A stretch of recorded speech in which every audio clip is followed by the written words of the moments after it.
अस्सलाम वालेकुम students, I hope everyone will be fine. आपको ई अकेडमी यूट्यूब चैनल के ऊपर खुश आमदीद and welcome to all on E Academy YouTube channel.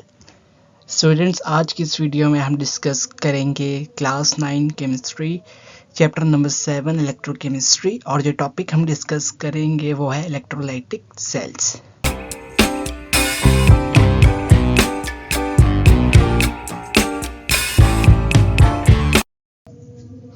Now construction of electrolytic cell. सबसे पहले है जी इलेक्ट्रोड्स।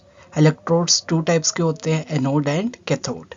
एनोड क्या होता है जी? The electrode where oxidation occurs in an electrolytic cell, it is positive electrode because it is connected to the positive terminal of the external power supply. ठीक है, ये वो इलेक्ट्रोड है जहां पर आपकी ऑक्सीडेशन अकर होगी, और दूसरे लफ्जों में हम कहते हैं जो पॉजिटिव चार्ज इलेक्ट्रोड है वो क्या है? एनोड है। पॉजिटिव चार्ज किस वजह से? क्योंकि ये पॉजिटिव टर्मिनल ऑफ बैटरी के साथ कनेक्ट होता है। The next is cathode. The electrode where reductions occur in an electrolytic cell, it is negative electrode because it is connected to the negative terminal of the external power supply. ठीक है, वो electrode जहां पर आपके पास reduction अकर होगी वो क्या है? कैथोड है। और कैथोड का दूसरा नाम क्या है? Negative electrode. नेगेटिव इलेक्ट्रोड इसको क्यों कहते हैं? क्योंकि इसका जो कनेक्शन होता है वो होता है नेगेटिव टर्मिनल के साथ। Electrolyte, a solution or molten substance that contains ions which can move freely to conduct electricity. ठीक है, वो सॉल्यूशन या वो मोल्टन सब्सटेंस जिसके अंदर आयंस प्रेजेंट हो, जो कि यूज़ किया जाए किसके लिए? कि हमारे जो चार्जेस हैं वो फ्रीली मूव कर सके ताकि हम इलेक्ट्रिसिटी को कंडक्ट करवा सकें। ठीक है, the electrolyte allow the flow of ions between the electrodes. और जो आपके पास इलेक्ट्रोलाइट है वो क्या करेगा? वो फ्लो करवाएगा चार्ज का from one ion to the other ion. जो आपका इलेक्ट्रोलाइट है वो क्या करवाएगा? चार्जेस का और आयंस का फ्लो करवाएगा बिटवीन द इलेक्ट्रोड्स। ठीक है, जो कि anode and cathode. External power supply provides the electrical energy required to drive the non-spontaneous redox reactions. ठीक है जी, spontaneous reactions क्या होते हैं? जो कि खुद ब खुद ही अकर हो जाए। और नॉन स्पॉन्टेनियस रिएक्शन कौन से होते हैं? जिसकी रनिंग या अकरेंस के लिए हमें एक्सटर्नल सोर्स चाहिए होता है। ठीक है, तो एक्सटर्नल पावर सोर्स का क्या काम है कि वो आपके पास इलेक्ट्रिकल एनर्जी प्रोवाइड करेगी ताकि आप नॉन स्पॉन्टेनियस रिडॉक्स रिएक्शंस को ड्राइव करवा सको। This power source can be a battery और पावर सप्लाई यूनिट। ये पावर सोर्स क्या हो सकती है? या तो बैटरी हो सकती है या फिर पावर सप्लाई यूनिट हो सकता है।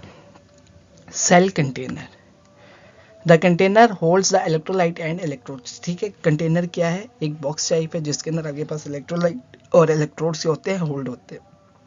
It is usually made of non-reactive material to prevent interaction with the electrolyte or the products of the reaction. ठीक है, ये क्या है? नॉन रिएक्टिव मटेरियल से बनाए जाते हैं ताकि इलेक्ट्रोलाइट के साथ उसका रिएक्शन ना हो जाए, या फिर जो आपके पास एज अ रिएक्शन जो आपके पास प्रोडक्ट्स आने उनके साथ ना रिएक्शन हो जाए, उससे बचने के लिए हम इसको नॉन रिएक्टिव मटेरियल से बनाते हैं। Connecting wires, this connect the electrodes to the external power source. ठीक है, एक्सटर्नल पावर सोर्स से जो इलेक्ट्रोड्स के दरमियान जो कनेक्शन होता है उसके लिए आप क्या करते हो? कनेक्टिंग वायर्स को यूज करते हो। नाउ जी, working of electrolytic cell. Electrolytic dissociation, when the electrolyte is introduced into the cell it dissociates into its constituent ions. ठीक है, जब आप इलेक्ट्रोलाइट को सेल के अंदर इंट्रोड्यूस करवा देते हो, ठीक है, एंटर करवा देते हो, तो क्या होता है? आपके पास जो आपका इलेक्ट्रोलाइट होता है वो ब्रेक डाउन होता है into its respective ion. For example, अगर हम एक्वा सॉल्यूशन यूज कर रहे हैं NaCl सोडियम क्लोराइड का, तो वो क्या होगा? डिसोसिएट हो जाएगा इन sodium plus ion and chloride minus ion. Now current flow, the external power source applies a voltage across the electrodes. ठीक है, जो आपके पास एक्सटर्नल पावर सोर्स यूज हो रही है वो आपको वोल्टेज प्रोवाइड करेगा across the electrodes. These causes the ions in the electrolyte to move. ठीक है, और करंट फ्लो से क्या होगा? आपके पास जो है वो इलेक्ट्रोलाइट के अंदर जो आयंस मौजूद हैं वो मूव करेंगे। जो आपके पास कैट आयंस है वो माइग्रेट करेगा टुवर्ड्स कैथोड, और जो नेगेटिव आयंस है वो आपके पास माइग्रेट करेंगे towards the anode. Now electrolytic reaction, at the anode oxidation.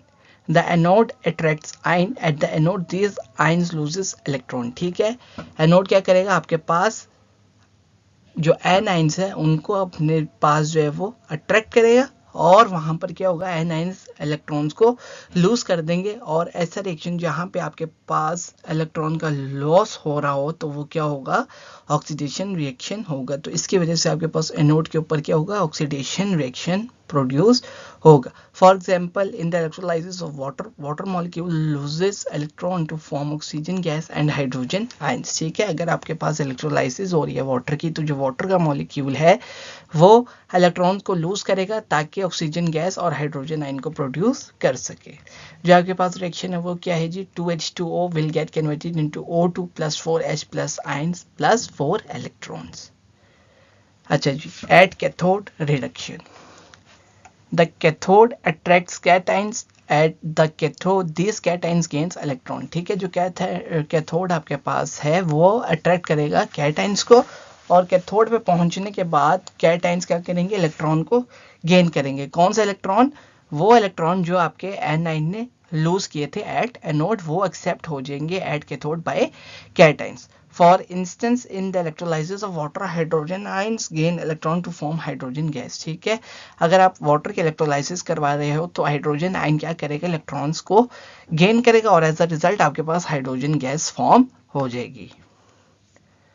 For reaction क्या है जी, 4H plus 4 electron will get converted into 2H2।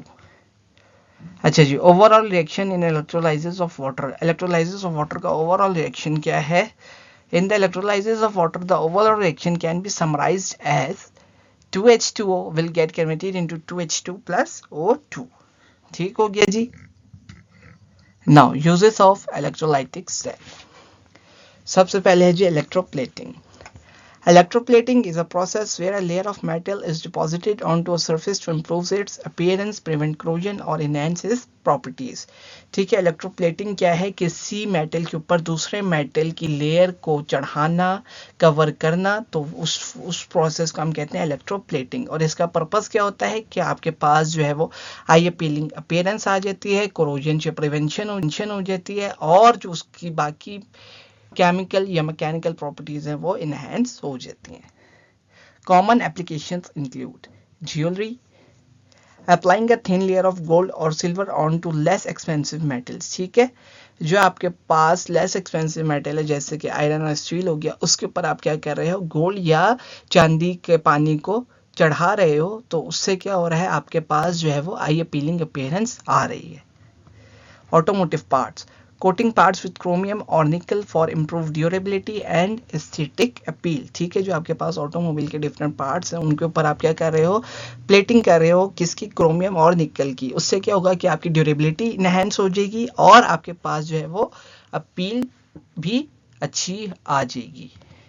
Electronic components, depositing metal layers on circuit boards to improve conductivity and protect against oxidation. ठीक है, जब आप जो है वो सर्किट बोर्ड्स के ऊपर जो है वो डिपॉजिट करवा रहे हो मेटल्स की लेयर्स ताकि आपके पास कंडक्टिविटी इनहेंस हो जाए और आपके पास जो है वो ऑक्सीडेशन से प्रिवेंशन मिल जाए। Electrolysis of water, electrolysis of water splits water into hydrogen and oxygen gases. ठीक है, इलेक्ट्रोलाइसिस ऑफ वाटर में क्या है कि आपका वाटर मॉलिक्यूल ब्रेक डाउन हो जाएगा in hydrogen and oxygen gases. This process is important for hydrogen production. Hydrogen can be used as a clean fuel for fuel cells as a feedstock in various chemical processes. ठीक है, hydrogen को आप as a clean fuel use कर सकते हो for fuel cell या फिर आप उसको फीड स्टॉक के लिए यूज कर सकते हो in various chemical processes. Oxygen production. Oxygen produced can be used in medical application for industrial processes or for enhancing combustion. ठीक है, जो आपके पास ऑक्सीजन प्रोड्यूस हो रहा है उसको आप मेडिकल एप्लीकेशंस में यूज कर सकते हो, सनअती मौके में यूज कर सकते हो और जो आपके पास कंबशन जहां पर चाहिए वहां पर भी आपको क्या मिलेगी, इनहेंसमेंट के लिए ऑक्सीजन रिक्वायर होगी। Electrochemical synthesis, Electrolytic cells are used to synthesize chemicals that are not easily produced by other means. ठीक है, इलेक्ट्रोलाइटिक सेल्स जो है वो ऐसे केमिकल्स की प्रोडक्शन के लिए ज़रूरी हैं, अहम रोल प्ले करते हैं जो कि आसानी से दूसरे ज़राए से प्रोड्यूस नहीं किए जा सकते, जैसे कि क्लोर alkali process. It produces chlorine gas, sodium hydroxide and hydrogen gas from sodium chloride solution. ठीक है, NaCl का solution होता है. As a result आपके पास chlorine gas, sodium hydroxide और hydrogen gas produce होती है. This process is crucial for manufacturing bleach, PVC and other chemicals. और इस process से आप क्या करते हो, bleach, PVC या दूसरे chemicals की production के लिए use कर सकते हो. Electrolytic production of aluminum uses electrolysis to reduce aluminum oxide to aluminum metal in the Hall-Héroult process. This is a primary method for aluminum extraction. ठीक है, आप electrolysis को यूज करते हो ताकि आप Al2O3 जो कि एल्यूमिनियम ऑक्साइड उसको रिड्यूस कर लो इन एल्यूमिनियम मेटल, और आपके पास ये एल्यूमिनियम एक्सट्रैक्शन के लिए प्रोसेस क्या है, प्राइमरी मेथड है. Now metal refining. Electrolytic cells are used to purify and refine metals. ठीक है, आप इलेक्ट्रोलाइटिक सेल्स को मेटल्स की प्योरीफिकेशन और रिफाइनिंग के लिए भी यूज कर सकते हो. Copper refining. Impure copper is refined by electrolysis to produce high purity copper. ठीक है, आप इम्प्योर कॉपर को क्या करते हो, इलेक्ट्रोलाइसिस के जरिए रिफाइन कर लेते हो और as a result as a product आपके पास क्या आ जाता है, हाई प्योरिटी कॉपर आ जाता है. The impure copper is use as the anode and pure copper is deposited at the cathode. जो आपके पास इम्प्योर कॉपर है आप उसको यूज करते हो एज एनोड, और जो आपके पास प्योर कॉपर आ रहा होता है वो डिपॉजिट हो जाता है at cathode. Gold refining. Electrolytic cells are used to purify gold by separating it from impurities in an aqueous solution. जो आपके पास electrolytic cells है आप उनको use करते हो कि आप गोल्ड को प्योरीफाई कर लो, ठीक है, फ्रॉम द इम्प्योरिटीज जो कि आपके aqueous solution के अंदर प्रेजेंट होंगी. Now production of chemicals. Electrolytic cells are implied in the production of various chemicals. Electrolytic cells से आप different chemicals products भी use और प्रोड्यूस कर सकते हो, जैसे कि हाइड्रोक्लोरिक एसिड जिसको हम HCl कहते हैं, produce by the electrolysis of the solution of sodium chloride. NaCl के जब आप इलेक्ट्रोलाइसिस करवाओगे तो एज अ प्रोडक्ट आपके पास सोडियम क्लोराइड के जो इलेक्ट्रोलाइसिस से जो प्रोड्यूस होगा वो क्या है, HCl एसिड आप गेन कर लोगे. Sodium hypochloride used as disinfectant and bleach produced via the electrolysis of sodium chloride. ठीक है, सोडियम क्लोराइड के जब आप इलेक्ट्रोलाइसिस करवाओगे तो आपके पास सोडियम हाइपोक्लोराइड भी प्रोड्यूस होगा जिसको आप यूज करते हो एज डिसइंफेक्टेंट और bleach. Waste treatment and recycling. Electrolytic cells are use for environmental application. ठीक है, इलेक्ट्रोलाइटिक सेल्स को आप इन्वायरमेंटल एप्लीकेशंस के लिए भी यूज कर सकते हो, जैसे कि electrolytic water treatment. Electrolysis can be use to treat waste water by breaking down contaminants. ठीक है, इलेक्ट्रोलाइसिस को आप यूज करते हो कि जो आपके पास वेस्ट वाटर है उसको आप क्या करो, ट्रीट करके तो दोबारा से उसको रिसाइकल करके दोबारा यूज कर सके. और ये क्या होगा, ब्रेकिंग डाउन कंटेमिनेंट्स. ठीक है, जो वाटर के कंटेमिनेंट्स आप उनको ब्रेक डाउन कर लोगे. Recycling of metals. Electrolytic processes can help recover valuable metal from electronic waste and other sources. ठीक है, इलेक्ट्रोलाइटिक के जरिए आप क्या करोगे, जो वेस्ट मेटल है उनको भी रिकवर और रिफाइन कर लोगे. Now that's all about for today's. Thanks for watching. Please like my video and share my videos to the friends and press the bell icon for the subscription in order to get notification for all the videos which we will upload in future. Until next video, take care. Allah Hafiz.